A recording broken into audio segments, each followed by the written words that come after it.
Just before the weather, a look at BBC1's programmes for tomorrow night. At 7:45, the comedy series Coming Home, when Donald and Sheila take a break with plenty of sun, sea and wine.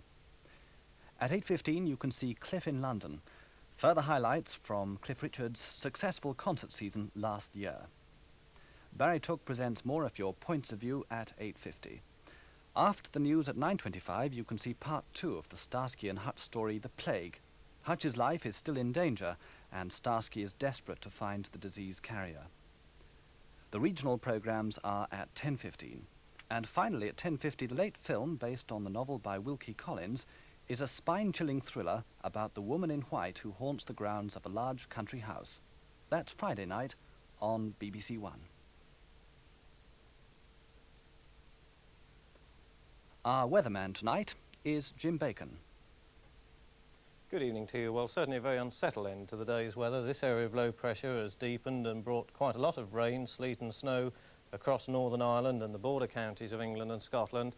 And the front itself is never really going to get all that far away from us. Interestingly enough, though, it's kept the colder weather to the north of the front over Scotland today, really, while further south we've had relatively mild but quite strong southwesterly winds. And even behind me, out to the west, we've got another area of low pressure which is going to be pushing along towards us, and all in all, during the next 2 or 3 days, we'll still find low pressure to the northwest of Britain, so quite windy weather, quite wet weather, eventually pushing that colder weather further and further to the north by replacing it with milder southwesterly winds.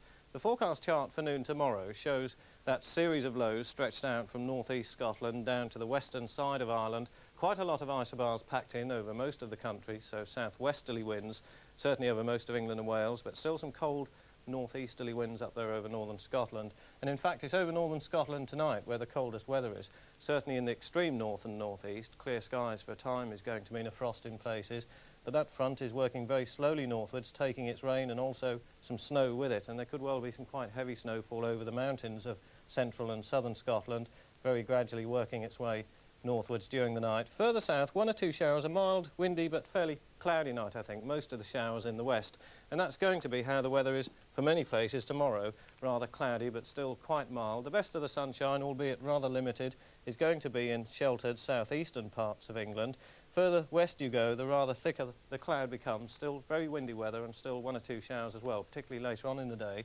Up in the north, well, the rain and snow slowly edging northwards, so although the extreme north of Scotland might start off rather bright, I think it will cloud up quite quickly with some snow turning up there fairly early on in the day, and at the same time in southern Scotland, the snow reverting back to rain again, and the outlook, as I said, continuing unsettled. Although BBC1 is now closing down, a reminder that Radio 2 does no such thing. At the moment, Brian Matthew is presenting Round Midnight. And between 2 o'clock and 5 o'clock in the morning, Sheila Tracy takes over for You and the Night and the Music. That's on Radio 2. It's almost 8 minutes past midnight, and from all of us on BBC1, this is Mike Gamble wishing you good night, and I hope that you sleep well. Good night.